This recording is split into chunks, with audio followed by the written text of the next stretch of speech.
지금 말씀드린 대로 요한복음 17장 17절 19절 말씀 근거해서 거룩하게 되는 순서 이렇게 제가 제목을 정했어요. 자, 성경에서 거룩하게 한다는 것은 성경적으로 정결케 하고 성별한다는 뜻이에요. 정결케 하고 성별한다는 뜻입니다. 예수 그리스도께서는 우리에게 진리를 통해서 정결케 하시고 성결케 하신다고 그랬어요. 진리를 통해서. 진리가 뭐냐? 기록된 하나님의 말씀이에요. 성경을 통해서 거룩하게 된다 이거예요. 그리고 그 진리가 더 나아가서 무엇이냐? 예수 그리스도를 말하는 것이에요. 요한복음 8장 32절에 있는 대로 진리가 너희를 자유케 하리라고 그랬잖아요. 그 진리가 예수 그리스도예요. 말씀이 육신이 되어서 이 땅에 오신 분.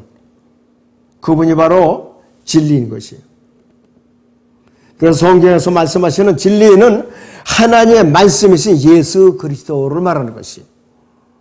성경은 거듭난 성도를 정결케 하고 성별할 수 있는 세상에서 유일한 책이에요.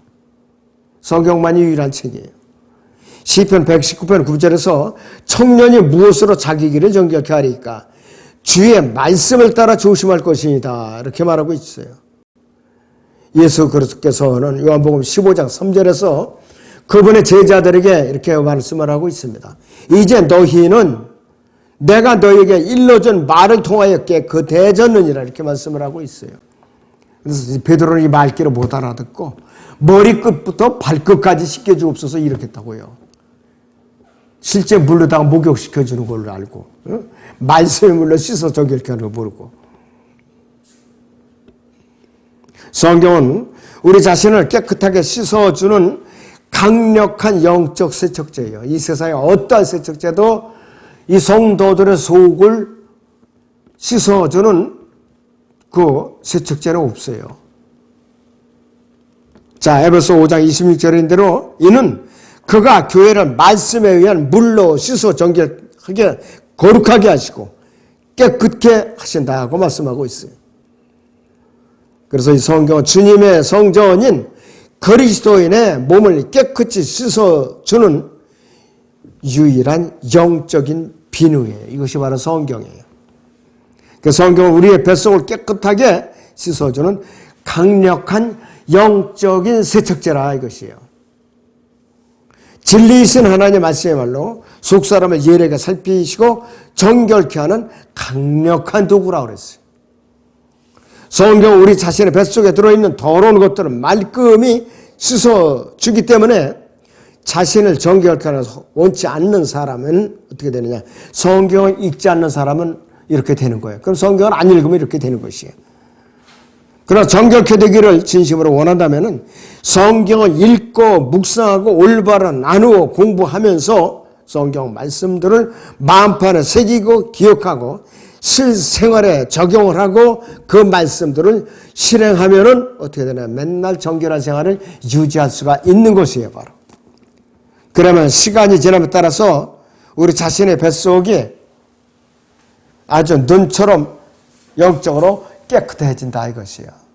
이거 보장된 것이에요. 자, 첫째 거룩하게 되는 수단이 있어요.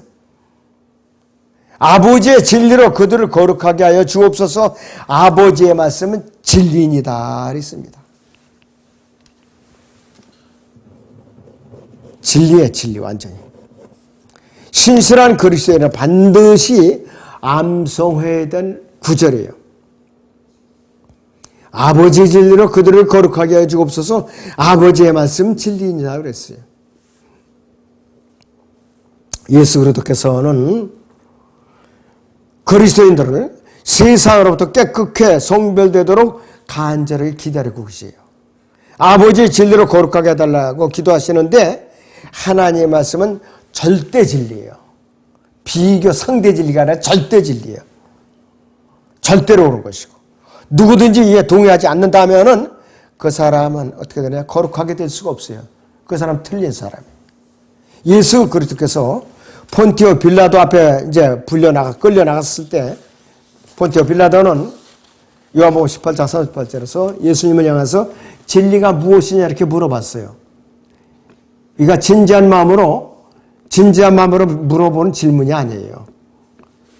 빌라도는 진리가 무엇인 진심으로 알고 싶어서 질문하는 것이 아니죠.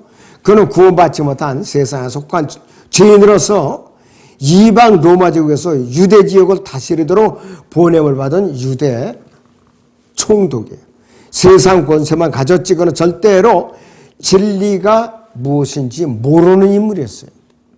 관심도 없었고, 다만 유대인들이 혹시라도 폭동을 일으켜서 폭동이 일어나면은 자기의 총독 자리를 잃을까 두려워해서 유대인들에게 환심을 사고자 예수 그리스도를 십자가에 못 박도록 내어준 장본인이에요. 비진리에 타협한 지 않아 이것이. 이 이자도 어디 가느냐? 지옥을 간 거예요. 우리가 거룩하게 되는 유일한 수단이 있어요. 진리이신 예수 그리스도를 올바로 아는 것이 바로 거룩하게 되는 것이에요. 요한복음 12장 50절을 보죠. 나는 그분의 계명이 영생임을 아노라. 그러므로 내가 말하는 것은 무엇이나 아버지께서 나에게 말씀하신 것을 그대로 이루는 것이라고 하시더라 그랬습니다. 그 다음에 또 요한복음 17장 3절을 보시기 바랍니다. 영생은 이것이니 곧 사람들이 유일하시고 참 하나님이신 아버지와 아버지께서 보내신 예수 그리스도를 아는 것이옵니다. 영생은 뭐냐? 예수 그리스도를 아는 거예요. 예수 그리스도를 아는 건 뭐냐? 그분을 영접하는 거예요, 바로.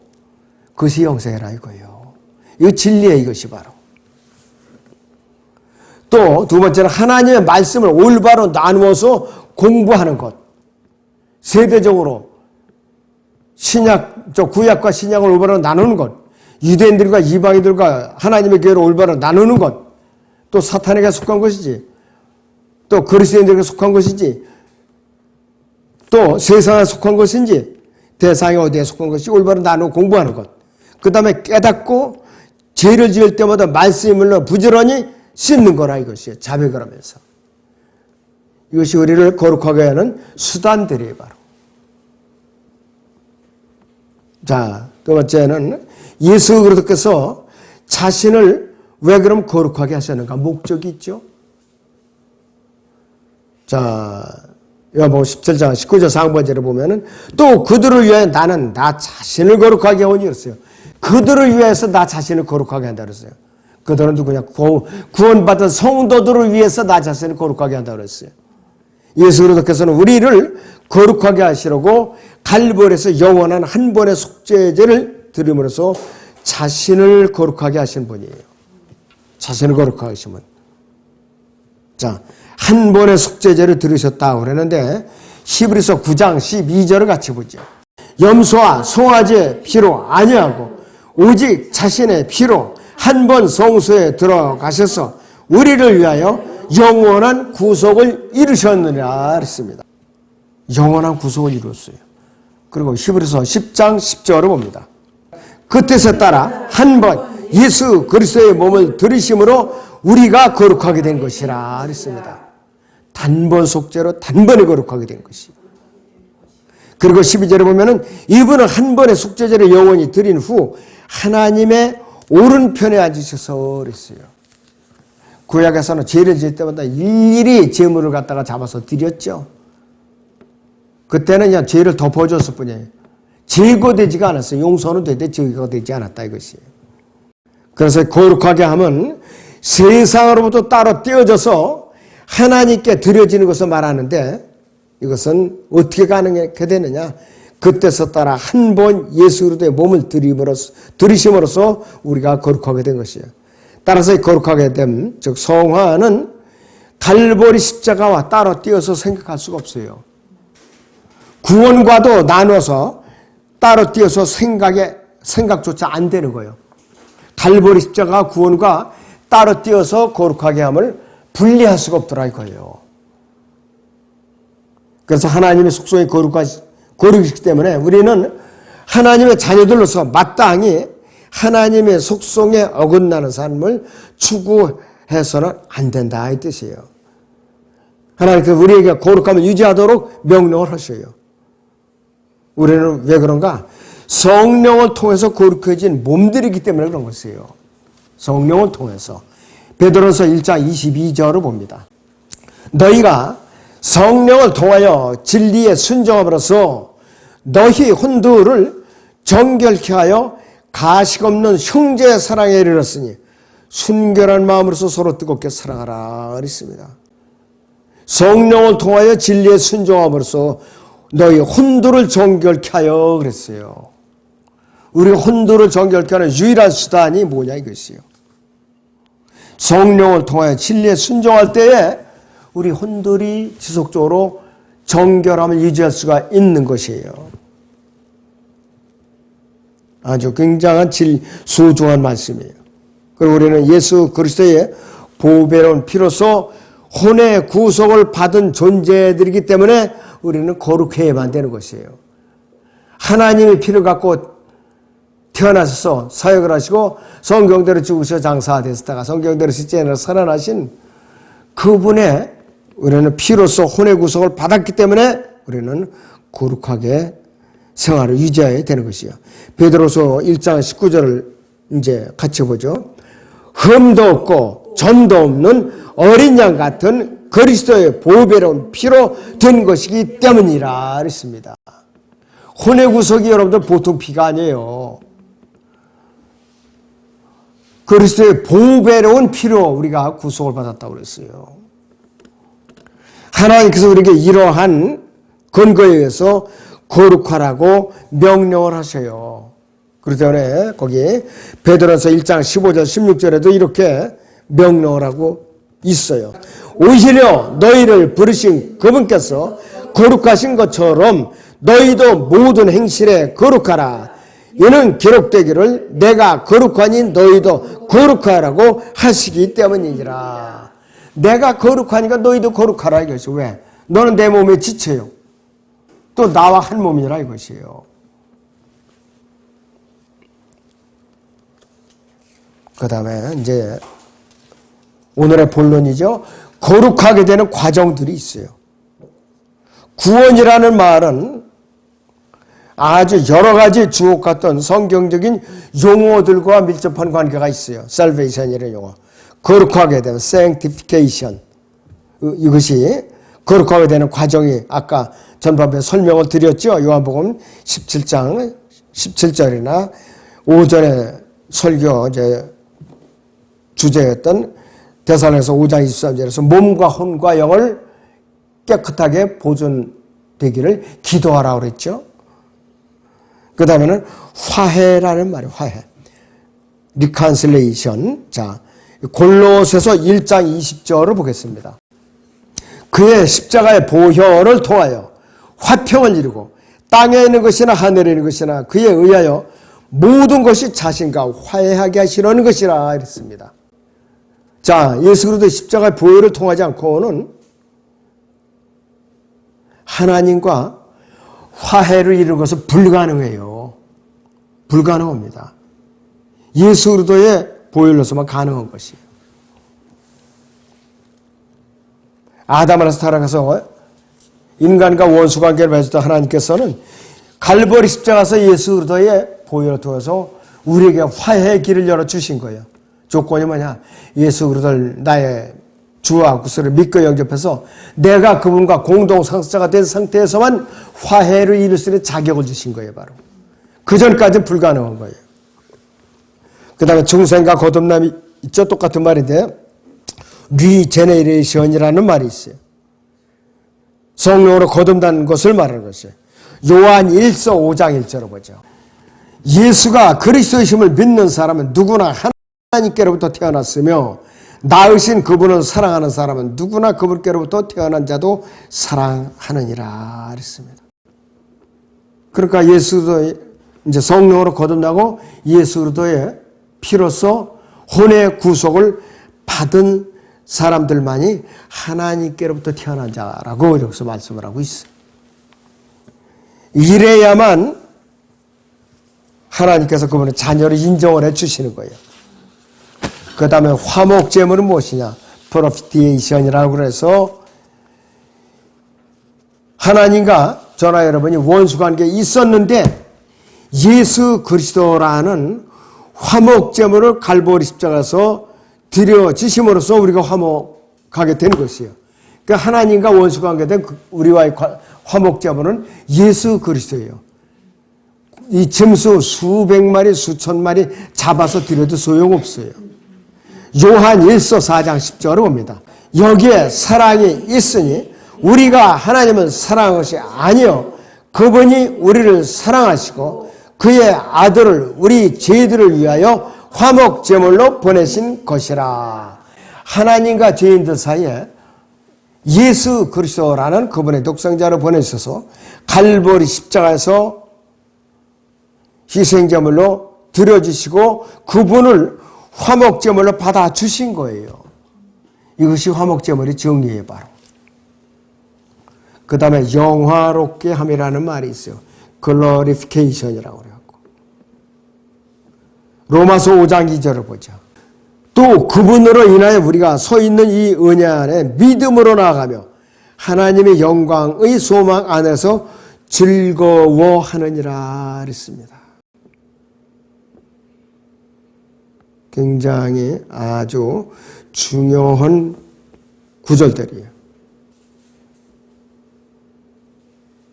또 골로새서 3장 4절을 볼까요? 우리의 생명이신 그리스도께서 나타나실 때 그때 너희도 그와 함께 영광 가운데 나타날 것이라 그랬습니다. 우리가 영광을 받았기 때문에 그분과 함께 예수 그리스도와 함께 나타났을 때 우리도 그분과 함께 영광 가운데 나타날 수 있는 자격이 있다는 소리예요. 영화로운 몸으로 변화받았기 때문에. 그러니까 그리스도인이 되었다는 신분은 엄청난 신분이에요. 엄청난 신분이에요. 이 세상에서 정말 여러 가지 이 질병이나 고통에 시달리고 있을지라도 우리는 빨리빨리 성경 말씀으로 돌아오고 그래야 돼요. 베드로전서 5장 1절 보세요. 베드로전서 5장 1절. 내가 너희 가운데 있는 장로들에게 권하노니 나도 장로된 자요 그리스도의 고난의 증인이며 또한 장차 나타나게 될 영광에 동참하게 될 자라 그랬습니다. 그리스도인들은 앞으로 주님께서 우리를 데리러 오실 때에 그분의 영광에 동참할 자들이에요. 몸의 구속을 받는다는 것은 휴고된다는 것은 그분의 영광에 동참할 자격을 얻는 것이에요. 굉장히 의미심장한 것이. 그 다음에 영적 할례라는 용어가 있어요. 스피리추얼 서컴시션이라고 그래갖고 골로새서 2장 11절을 보죠. 또한 너희가 그의 안에서 손으로 하지 아니한 할례를 받았으니 곧 그리스도의 할례로 육신의 죄들이 몸을 벗어버린 것이라 했습니다. 영적 할례. 우리를 성령으로 인쳐서 몸은 영을 분리시켜서 영적인 수술이 일어났다는 소리예요. 바로 이것이. 이거와 관련한 구절에서 로마서 6장을 잠깐 봅니다. 3절에서 4절을 같이 봅니다. 예수 그리스도 안으로 침례받은 우리가 그의 죽으심 안으로 침례받은 것을 알지 못하느냐. 그러므로 우리가 죽음 안으로 침례를 받아 그와 함께 장사되었으니 이는 아버지의 영광으로 인하여 그리스도께서 죽은 자들로부터 일으켜 지신 것 같이 우리도 또한 생명의 새로움 가운데서 행하게 하려 함이니라 그랬습니다. 내가 예수님을 영접해서 구원받는 그 순간에 영적 할례를 주셨고 나를 예수 그리스도의 몸 안으로 집어넣어 주시는 거예요. 성령으로 인쳐 주시는 거라고요. 예수님의 몸의 지체가 되는 것이에요. 바로 이것이 영적 할례예요. 이것이. 그러니까 이 영적 수술이 안 일어나면은 몸은 영이 분리되지 않으면은 이와 같은 기적이 일어날 수가 없어요. 불가능한 것이 이것이. 그리고 드디어 우리가 의롭게 된다 그랬죠. justification. 어떻게 의롭게 되는가? 로마서 5장 1절을 보죠. 그러므로 우리가 믿음으로 의롭게 되었으니 우리 주 예수 그리스도로 통하여 하나님과 화평을 가느니라 그랬어요. 의롭게 되는 수단이 믿음이라고 했어요. 믿음. 믿음으로. 믿는 순간에 우리는 성령으로 인칭을 받아서 그리스도의 몸이 지체가 된다 이거예요. 영적 할례를 받아가지고. 로마서 8장 33절을 보죠. 하나님께서 택하신 자들에게 누가 혐의를 씌우리요? 의롭다 하시는 분은 하나님이시니라 그랬어요. 하나님만이 우리를 의롭다고 선포하시는 거예요. 언제? 주님을 영접해서 영적인 할례가 이루어지는 그 순간에 바로 의롭다고 선포해 주시는 거예요. 내가 의롭다고 발버둥 쳐서 의롭게 되는 것도 아니에요. 새벽 기도를 내가 열심히 해서 철학 기도를 열심히 해서 아니에요. 그거 관계없어요. 전혀. 그 다음에 여기서 구속이라는 말이 나와요. 리뎀션이라고 그래가지고. 이것은 뭐냐 하면요. 내가 마귀에게 종으로 팔렸다가 어느 날 구원의 복음을 듣고 예수 그리스도께서 갈보리 십자가 흘리신 피의 대가를 치르시고 다시 나를 예수 그리스도께로 하나님 앞으로 옮겨오는 거예요, 이것이. 그러니까 피의 대가를 치르고 나를 다시 사가지고 하나님께로 옮겨오는 행위가 구속이라는 것이에요. 이거 보통 사건이 아니에요. 대속이라는 말이 있어요. substitution이라고 그랬고, 베드로 전서 3장 18절을 봅니다. 그리스도께서도 저희들로 인하여 한 번 고난을 받으사 의인으로서 불의한 자를 대신하셨으니 이는 육신으로는 죽임을 당하셨으나 성령에 의해 살림을 받으심으로 우리를 하나님께로 인도하려 하심이라 그랬습니다. 우리를 대신해서 죄값을 치르시고 하나님께로 우리를 옮겨놓으신 거예요. 그게 대속이에요. 그것이 바로. 인간은 수백 명, 수천만 명이 죽어도 대속이라는 용어가 성립이 될 수가 없어요. 왜? 죄의 몸을 갖고 태어났고 죄의 피를 갖고 태어났기 때문에 불가능하다 이거예요. 하나님의 피를 가지신 예수 그리스도만이 가능한 일이에요. 이것이 전부다. 이 용어 자체가. 그 다음에 용서하심이 있어요. 용서하심. 리미션이라고 그래가지고 이거는 예수 그리스도의 피로만 용서가 가능한 것인데요. 골로새서 2장 13절을 봅니다. 너희 죄들과 너희 육체의 무할례 가운데서 죽었던 너희를 하나님께서 그와 함께 살리셔서 너희의 모든 허물을 용서하셨으니 우리를 거스르고 우리를 대적한 손으로 쓴 법령을 지워버리고 또 그것을 그의 십자가에 못 박아 없애셨으며 그랬습니다. 아예 우리를 벽보자 심판장에서 행위들을 심판해서 불못으로 던져버릴 잔뜩 기록해 놓으셨던 전과를 갖다가 말소해 주는 행위예요. 이것이 바로. 용서하심이 보통 용어가 아니에요. 이것이. 그 다음에 전가라는 말이 있어요. 전가. 임퓨테이션이라고 그래가지고.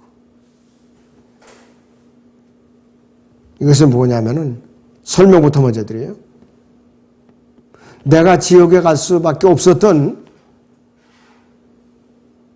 불가능한 용서받지 못할 나의 죄를 갖다 나의 죄를 예수 그리스도께로 넘겨놓는 거예요. 그분의 어깨에다 내 짐을, 죄의 짐을 남겨놓고 그분의 의의를 나한테 가져오는 것이에요.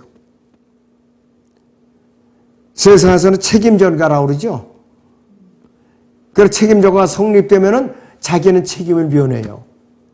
마찬가지로 우리도 우리의 아담 안에서 타락한 죄를 갖다가 예수님께 전가해버리면은 그리고 그분의 의의를 나한테 가져오면은 더 이상 내 죄를 죄로 여기지 않는다는 뜻이에요. 이것이 바로. 엄청난 사건이에요. 이것이. 이사야 53장 11절. 그가 자기 혼의 고통을 보고 만족하게 되리라. 나의 의로운 종이 자기의 지식으로 많은 사람을 의롭게 하리니 이는 그가 그들의 죄악을 담당할 것임이라. 아담 안에서 타락한 모든 죄인들의 죄를 갖다가 전가받는다 이것이에요. 그리고 그분의 의를 모든 죄인들에게 넘겨준다는 뜻이에요. 화학적으로 치환작용이라 치환작용. 우리는 그 절차를 거친 사람들이 언제 주님을 영접해서 구원받는 그 순간에 일어난 일이, 이 순식간에 일어나는 일들이 이것이 바로. 그 다음에 입양이라는 말이 있어요. 입양. 자, 갈라디아서 보죠. 4장 4절에서 5절을 봅니다. 그때가 차니 하나님께서 자기 아들을 보내시어 여자에게서 나게 하시고 율법 아래 나게 하신 것은 율법 아래 있는 자들을 구속하셔서 우리로 아들이 신분 얻게 하려 하심이라 했습니다. 이건 뭐냐? 입양을 해 주시기 위해서, 하나님께로 입양을 해 주시기 위해서 이렇게 했다 이것이에요. 로마서 8장을 봅니다. 16절부터요. 17절을 보죠. 같이. 성령이 친히 우리의 영과 함께 우리가 하나님의 자녀임을 증거하시거니와 자녀이면 또한 상속자들이니 하나님의 상속자들이요 그리스도와 함께한 공동 상속자들이니 우리가 그와 함께 고난을 받은 것은 함께 영광도 받게 하려 함이니라 했습니다. 우리가 예수님과 공동 상속자가 돼요. 그러면 자동으로 하나님의 아들로서 입양이 되는 거예요. 싫든 좋든 입양이 되는 것이요. 에베소 1장 5절을 보죠.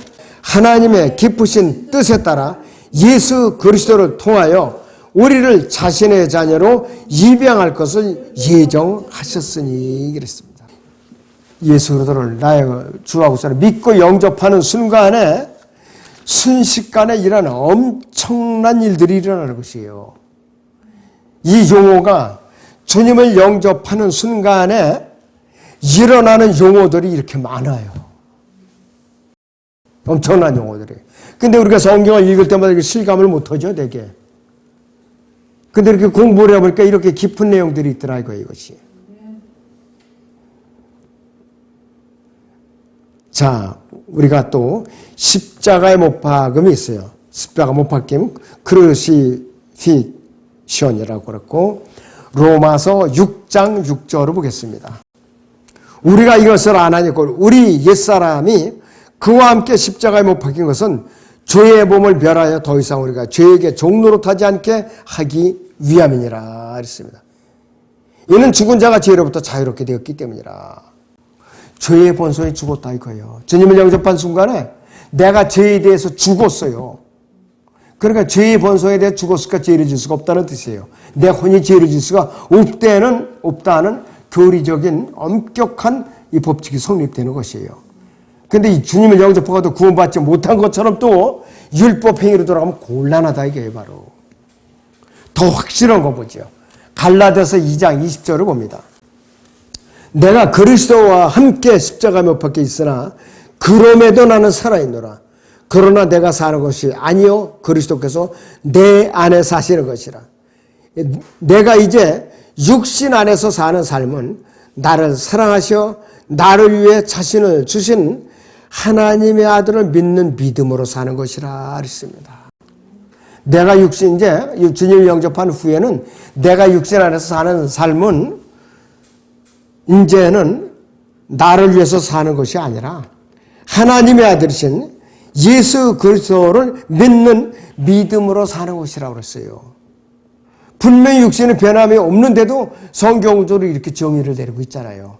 죽은 것으로 여기라 그래도 아주 그냥 죽기를 아주 무릅쓰고 사람들이 죽은 것으로 여기지를 않으니까 해결이 안 돼요. 구원의 문제가 해결이 될 수가 없어요. 그런 사람은. 종교행위를 또 해야죠. 이런 사람들은 그런 교회 찾아가면 돼요. 그런 사람들은 모인대요. 근데 우리 교회 같은 경우는 교리적으로 이미 안 사람들이니까 그 짓을 하면 안 되죠. 더 이상 그 짓을 하면 안 되는 거예요. 그래서 이러한 모든 용어들이 구원이라는 용어 안에서 일어나는 실로 엄청난 용어들이에요. 이러한 모든 단어들이 의미하고 있는 일들이 구원받은 사람에게 직접 관련되거나 그 사람에게 일어나는데 대부분 용어들이 순식간에 이루어지는 용어들이에요. 순식간에. 몇 가지를 빼고는 성화의 단계라든지 거룩하게 되는 과정, 그 몇 가지 빼고는 계속 순식간에 일어나는 일들이라 이것이. 그래서 내가 구원받는 순간에는 첫 번째 사건은 성령께서 내 몸 안에 들어오셔서 내가 성전이 되는 것. 그러더니 성령께서 내 몸 안에 들어오셔서 제일 먼저 하시는 일은 뭐냐 했어요. 몸과 혼이 붙었던 것을 갈라내는 거예요. 성령의 칼로 갈라내는 거. 분리시키는 거라 이것이. 그래서 아담 안에서 죽어있던 나에서 영을 다시 살려내는 것. 그것이 성령의 일이에요. 바로. 그리고 예수 그리스도의 보혈로서 혼의 구속을 받는 것.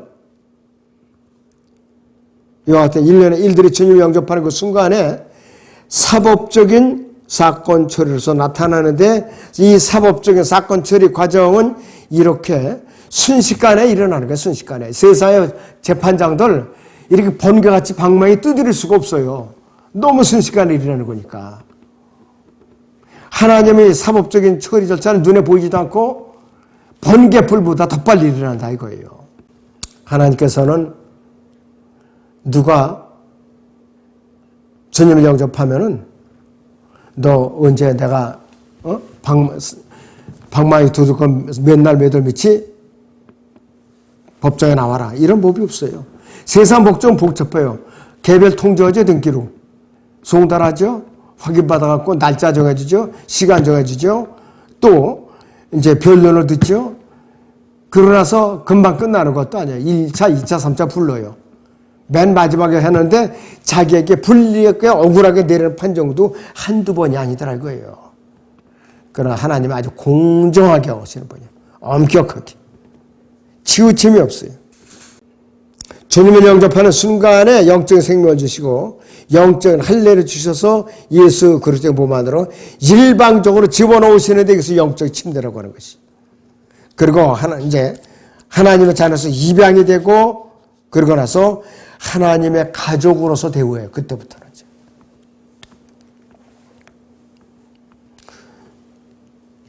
예수 그리스도라는 화목 제물로서 우리가 그렇게 되는 거예요.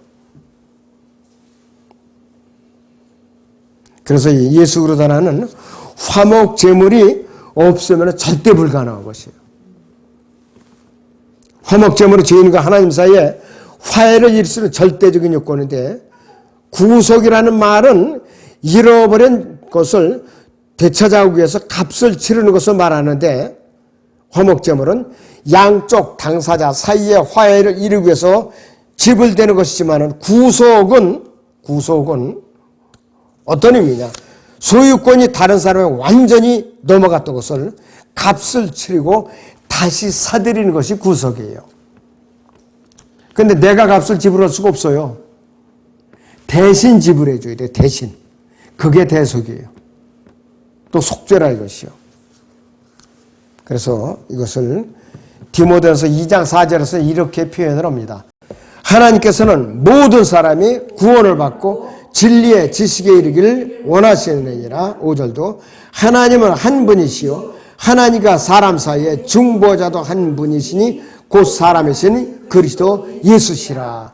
이 화목제물을 통해서 치유한 작용이라는 거예요. 전가가 이루어지고 입양이 되고 하나님의 성전이 되고 의롭게 되고 구속을 받고 영원하게 되고 영적 할례가 이루어지고 순식간에 아주 엄청난 사건들이 벌어지는 것이.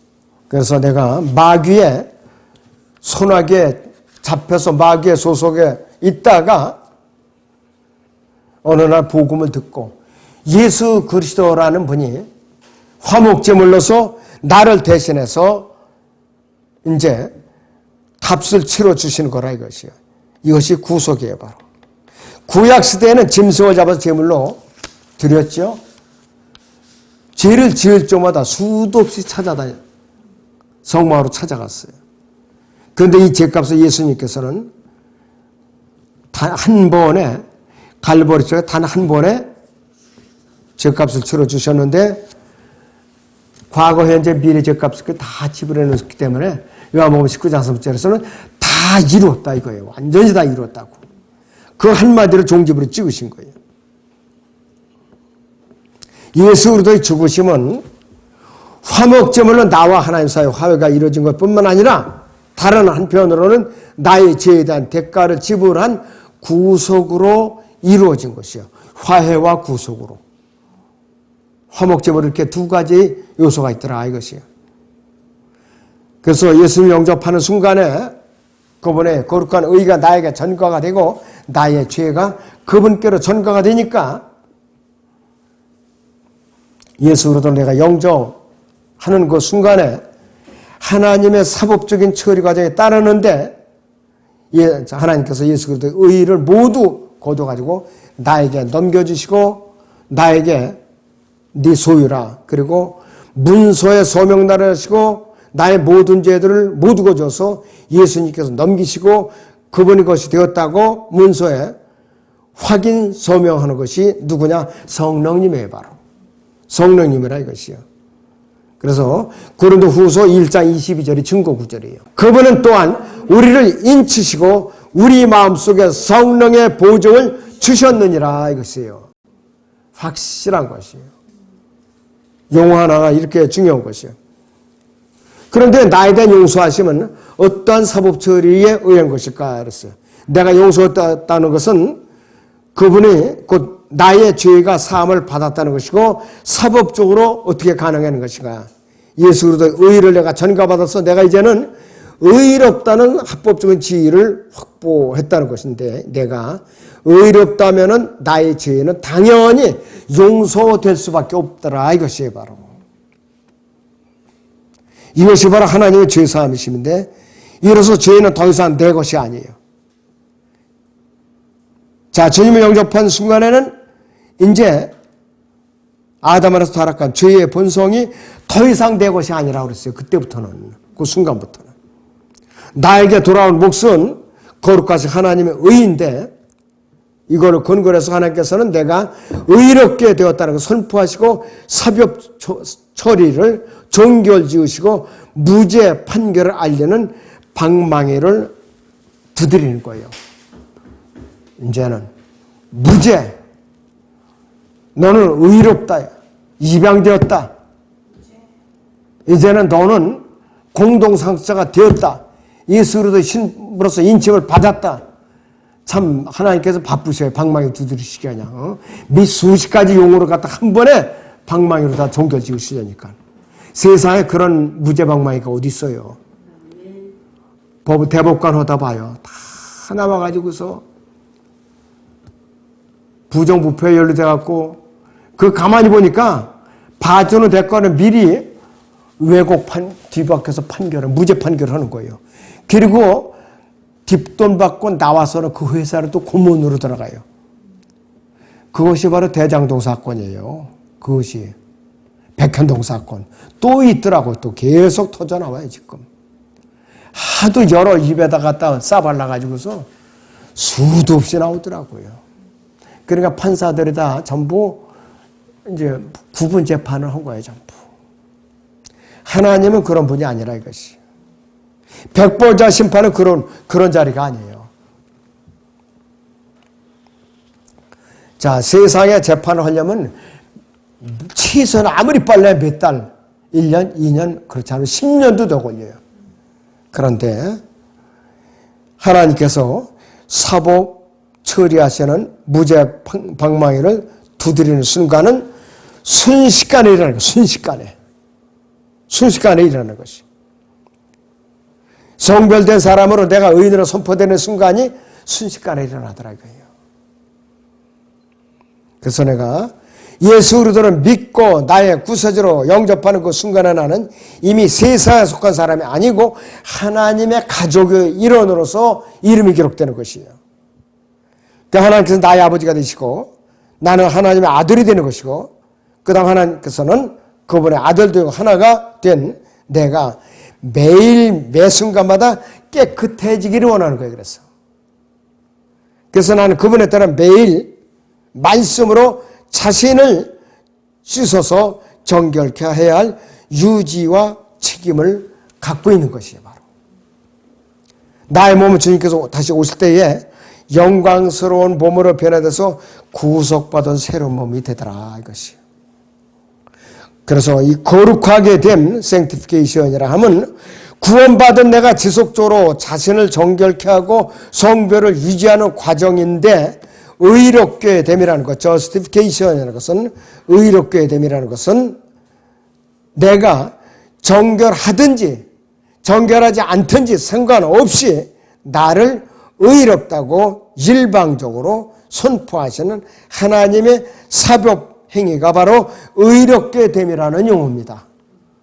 놀랍죠? 내가 정결하든 정결하지 않든 진지하게 주님을 주와 구세로 영접하는 순간에 나는 의롭다고 사법적으로 방망이로 두드리시는 거예요. 의롭다고. 그러니까 목욕을 하고 어디 부흥회를 가서 주님을 영접해서 구원을 받았던, 꾀되지 않은 그냥 옷을 남기고 입고 가서 영접해서 구원을 받았던 관계없다 이거예요. 그러니까 외모로 판단하지 말라는 것이에요. 예. 기도하겠습니다.